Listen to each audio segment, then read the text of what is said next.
안녕하세요, 웹쟁이입니다. 오늘은 네이버의 토요 웹툰 광장을 소개하려 합니다. 비오는 날의 포장마차. 중년 남성 둘이서 고기를 먹고 있었습니다. 그 둘은 서로 한 회사의 대표였는데요. 이야기를 들어보면 두 명 모두 조직폭력배의 보스라는 걸 알 수 있습니다. 구석동은 자기 아들이 글렀다면서 이용준의 사람인 기석을 빌려달라 합니다. 용준은 기석이 매장을 관리하면 먼저 인간 세탁을 할 거라고 구석동의 아들이 그 대상이 될 거라고 말합니다. 그런 말에도 석동이 계속 부탁을 하자 결국 용준은 기석에게 일을 맡깁니다. 그렇게 기석은 구석동의 장남 구준이 대표를 맡은 청담동 레스토랑 더 보스를 관리하게 됩니다. 관리 첫날부터 기석은 음식의 가격과 테이블 수 그리고 음악 선정을 고치게 합니다.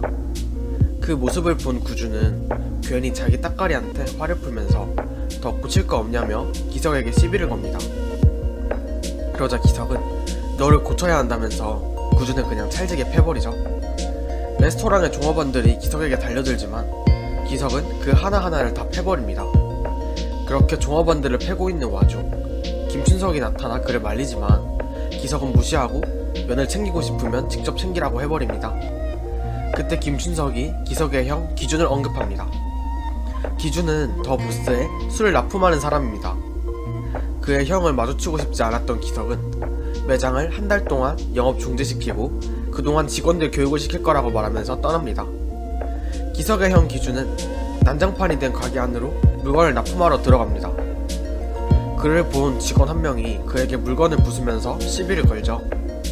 그 모습을 본 김춘석은 시비를 건 직원에게 그가 부순 걸 치우라고 말합니다.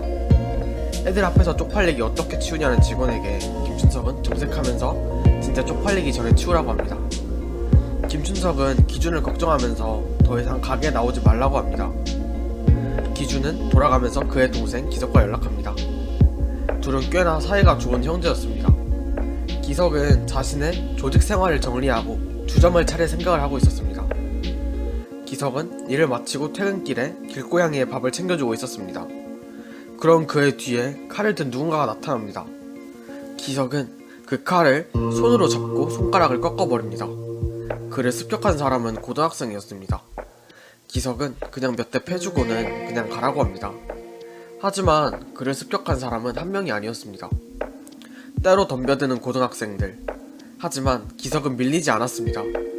그 모습에 학생들이 주춤거리자 기석은 그냥 가라고 합니다. 그런 그의 등에 아까 제일 먼저 손봐준 놈이 칼을 꽂습니다. 결국 기석은 죽게 되죠. 퇴근길, 기준은 기석의 사망 소식을 듣게 됩니다. 그는 경찰서에 찾아가 기석의 시신을 확인합니다. 기석의 장례식, 용준과 석동 양쪽의 사람들이 찾아옵니다. 그 와중에 용준의 아들 구준은 여전히 정신 못 차리고 나릅니다. 장례식장에 찾아온 용준과 석동은 구준이 기준에 대해서 물어보자 기준은 군계 일학이었다고 말하며 구준의 할아버지가 지금의 판을 키울 수 있었던 것도 다 기준 덕분이라고 말합니다.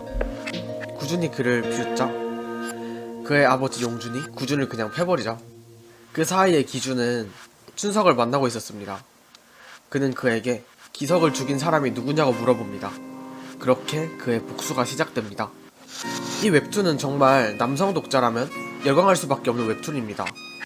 느와르, 먼치킨, 복수 정말 듣기만 해도 가슴이 뛰는 키워드가 아닌가 싶습니다.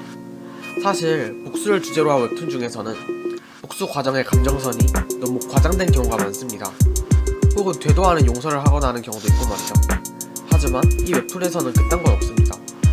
한때 네로라 하는 주먹쟁이들이 결혼 광장 결투에서 승리한 먼치킨인 구준은 복수함에 있어서도 전혀 자비가 없습니다. 학생들을 봐주던 그의 동생과는 다르게 그는 그런 자비 따윈 없죠.